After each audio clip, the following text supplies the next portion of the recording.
Hello student, welcome to this channel. और आज के वीडियो में मैं आपको बताऊंगा कि बायसन क्लासिफिकेशन क्या होता है, जिसका दूसरा नाम बताया गया है नेवी बायस थ्योरम। तो ये सबसे पहले तो हमारे पास एक क्वेश्चन ये आता है कि बायस थ्योरम क्या होती है। तो Bayes theorem basically it is a simple mathematical formula use for calculating conditional probabilities. It means कि हमें प्रोबेबिलिटीज़ फाइंड करनी है अकॉर्डिंग टू द सिचुएशन और कंडीशन। तो अगर एग्जामिनेशन पॉइंट ऑफ व्यू से हम बात करें तो आपके पास कभी भी आप अगर बायसन क्लासिफिकेशन के न्यूमेरिकल सॉल्व करेंगे या एग्ज़ाम में आपको कुछ इस तरीके का क्वेश्चन आएगा कि consider the given data set, apply navy bias algorithms and predict that if a fruit has the following properties then which type of fruit it is। it means कि एक डेटा सेट हमें given है, ये हमारे पास data set है, that is a frequency table. और इसमें condition ये है कि येलो, स्वीट एंड लॉन्ग, तीन तरह की कंडीशंस हैं एक फ्रूट को लेके कि कौन सा फ्रूट ऐसा है जो येलो भी है, स्वीट भी है और लॉन्ग भी है। तो we have to solve this kind of problem using Bayes theorem और we can say Bayes algorithms. तो हमें प्रिडिक्शन करना है। तो ये Bayes classification comes under the classification prediction techniques, जो आपने प्रीवियस वीडियोस में भी पढ़ा है। मैंने आपको बताया था कि क्लासिफिकेशन प्रिडिक्शन क्या होता है और there are multiple techniques that comes under the classification and prediction. तो यहाँ पे हम प्रिडिक्ट कर सकते हैं कि बायसन क्लासिफिकेशन के थ्रू जो हमारा फ्रूट है हमारे पास गिवन डेटा सेट में, डेटा सेट है हमारे पास, ट्रेनिंग डेटा सेट हम कह सकते हैं। तो इस डेटा सेट के अंदर हमारे पास नंबर ऑफ कॉलम्स हैं, येलो, स्वीट, लॉन्ग, और नंबर ऑफ टोटल्स जितने फ्रूट्स हैं, like we are talking about mangoes, bananas and other fruits. तो उसके अकॉर्डिंगली हमें फाइंड आउट करना है इसकी कंडीशन को कि कौन सा फ्रूट हमारा ऐसा है जो येलो भी है, स्वीट भी है और लॉन्ग भी है। तो we will solve using this formula. तो ये फार्मूला बेसिकली क्या है, probability, P means probabilities and A और बी क्या है यहाँ पे हमारे जो ऑब्जेक्ट्स हैं, हम कह सकते हैं जो यहाँ पे हम कंडीशन सॉल्व करेंगे। तो मैं आपको इस फार्मूलाज के थ्रू बताऊंगा कि किस तरीके से हम अपना क्वेश्चन सॉल्व कर रहे हैं। तो सबसे पहले हमारे पास कंडीशन है fruit is equal to yellow, sweet, long. अब इस येलो, स्वीट, लॉन्ग को हमने एक्स बना दिया, एक एक्स वेरिएबल या फिर हम कह सकते हैं एक्स की फॉर्म में हमने इसे डिनोट करा है। एंड अब हम क्या करेंगे, वन बाय वन हम सॉल्व करेंगे प्रोबेबिलिटी। तो सबसे पहले हमें we have to find the probability of mango. तो हम क्या लिखेंगे, find probability of mango, that is P, probability P X slash mango. यानी कि हमें क्या करना है, मैंगो के रिस्पेक्ट में हमें प्रोबेबिलिटी फाइंड करनी है एक्स की। इट मीन्स कि पहले हम पैरेलली लेके पहले हम लेंगे येलो, तो ये हमारा होगा येलो स्लैश मैंगो।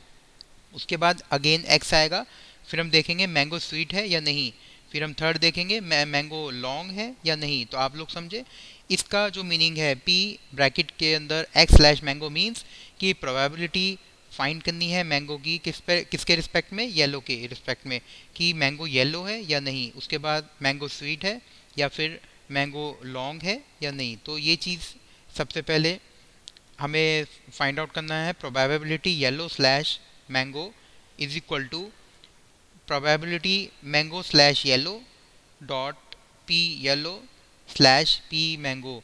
तो ये आपको पता, अभी आपको ये जानना चाह रहे हैं आप कि ये मैंने किस अकॉर्डिंग कैसे रखा है, ये मैंने इस फॉर्मूला के अकॉर्डिंग रखा है। तो यहाँ पर ए क्या है मेरा, ए है मेरा येलो, और बी क्या है मेरा, बी है मैंगो। तो आप इसके अकॉर्डिंग जब रखेंगे पी बी स्लैश ए, तो बी क्या होगा हमारा, mango slash yellow dot P, A क्या है हमारा, येलो, ए हमारा यहाँ पर येलो है, येलो स्लैश पी मैंगो। तो अब जब हमारा ये फॉर्मूला के अकॉर्डिंग जब हमने यहाँ पर रख दिया है कंडीशन, अब उसके बाद मैंने यहाँ पर आपको बताया हुआ है कि किस तरीके से आपको प्रोबेबिलिटी फाइंड करनी है। तो हम येलो मैंगो की प्रोबेबिलिटी फाइंड कर रहे हैं। तो पी मैंगो स्लैश येलो, हमारा मैंगो की प्रोबेबिलिटी क्या है, आप ट्रेनिंग डेटा सेट में देखेंगे तो यहाँ पर है 350, मैंगो की जो वैल्यू है 350 डिवाइडेड बाय येलो कितने हैं हमारे टोटल, येलो है हमारे टोटल 800। अब कितना होगा 350 डिवाइडेड बाय 800 डॉट, अब हम डॉट करेंगे, डॉट मीन्स यहाँ पर आप ये देखेंगे कि जो आपका येलो है वो कितना है हमारा टोटल, येलो टोटल है हमारा 800। अब डिवाइडेड बाय 1200। टोटल कितना, अप्रॉक्सीमेशन कितना आ रहा है, टोटल हमारा टोटल वैल्यूज हमारी 1200। अब जब 1200 आ गया, according to that divided by 650, that means probability of mango. तो इट मीन्स यहाँ पर हम क्या कर रहे हैं, 650 डिवाइडेड बाय 1200। तो टोटल मैंगो कितना है हमारे पास, 650 डिवाइडेड बाय टोटल वैल्यूज़ कितनी है 1200। तो हमें प्रोबेबिलिटी जब हम फाइंड करेंगे, तो यहाँ पर जब आप इसको मैथमेटिकल फॉर्म में सॉल्व करेंगे तो हमारा 800 से 800 हमारा कट हो जाएगा, 800 टू 800 डिवाइड हो गया, और यहाँ पर हमारा 1200 से 1200 डिवाइड हो गया। तो हमारे पास क्या बचा, 350 डिवाइडेड बाय 650। तो 350 डिवाइडेड बाय 650 करेंगे तो वैल्यू आएगी हमारी 0.53। तो probability of yellow slash mango की वैल्यू क्या है हमारी, 0.53। ऐसे ही सेम एज कैलकुलेशन मैंने यहाँ सॉल्व नहीं करा है, आपको बस सिंपली ये फॉर्मूला ध्यान रखना है। इस फॉर्मूला किसके रिस्पेक्ट में करना है आपको, जो मैंने आपको एक्चुअल फॉर्मूला बताया है प्रोबेबिलिटी का, P A slash B is equal to P slash A dot P A slash P B. तो यहाँ पर आप जब इसको सॉल्व कर लेंगे, आपको ये समझ में आ गया होगा आई होप।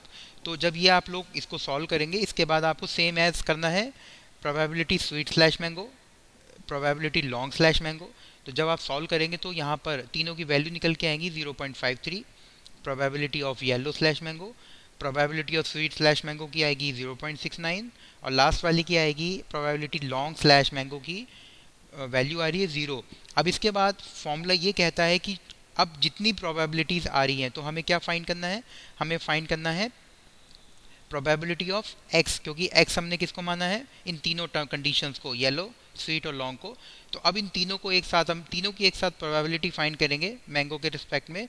तो हम क्या करेंगे, इन तीनों की वैल्यूज़ को हम मल्टीप्लिकेशन विद दिस फॉर्मूला हम मल्टीप्लाई कर रहे हैं। तो so P X slash mango is equal to P yellow slash mango dot P that is probability sweet slash mango. तो जब हमने इसको मल्टीप्लाई करा तो हमारा क्या आया आंसर, 0। इट मीन्स कि इसकी प्रोबेबिलिटी 0 है, यानी कि ये मैंगो स्वीट लॉन्ग और येलो नहीं हो सकता, 0। अभी हम वन बाय वन सॉल्व करेंगे, अभी हम एकदम से रिजल्ट्स पे नहीं जा रहे हैं। तो सबसे पहले हमने मैंगो की प्रोबेबिलिटी फाइंड करी है, टोटल 0 आ रही है। सेम एज अबव, आप जैसे मैंने ऊपर बताया हुआ है, आप वैसे ही बनाना की प्रोबेबिलिटी फाइंड करें येलो स्वीट लॉन्ग के रिस्पेक्ट में। मैंने यहाँ पर सॉल्व किया हुआ है। तो आप जब इनको सॉल्व करेंगे, इन तीनों की प्रोबेबिलिटी आप पहले वन बाय वन निकालें, उसके बाद आप एक साथ जब पी एक्स स्लैश बनाना कहेंगे तो यहाँ पर वैल्यू निकल के आ रही है 0.65। This is the probability of बनाना। तो इसकी प्रोबेबिलिटी ज़्यादा है, इसके चांसेस अब ज़्यादा बन चुके हैं, क्योंकि हमें इतना पता लग गया कि मैंगो हमारा नहीं हो सकता क्योंकि इसकी प्रोबेबिलिटी 0 है। तो अब हम जब बनाना की प्रोबेबिलिटी निकाली हमने एक्स स्लैश बनाना, तो इसकी प्रोबेबिलिटी निकल के आ रही है 0.65। अब लास्ट में जब हमने अदर्स मीन्स कोई और फ्रूट हो सकता है, तो जब इसकी वैल्यू निकल के आ रही है तो इट मीन्स कि 0.072। तो अकॉर्डिंग टू दैट हम एस्टिमेट, हम पता लगा सकते हैं कि जिसकी प्रोबेबिलिटी ज़्यादा होगी वो ही कंडीशन ट्रू करेगा। तो अब ये न्यूमेरिकल में हमारा कंडीशन ट्रू होती है कि अकॉर्डिंग टू द वैल्यू हम बता सकते हैं कि कौन सा फ्रूट हमारा येलो है, स्वीट है और लॉन्ग है। आई होप आपको ये न्यूमेरिकल समझ में आ गया हो। That is this is the numerical of bison classification और नेवी बायस थ्योरम। सो अगर आपको वीडियो पसंद आया हो तो आप प्लीज़ इसको आप लाइक करें और शेयर ज़रूर करें। So thanks for watching.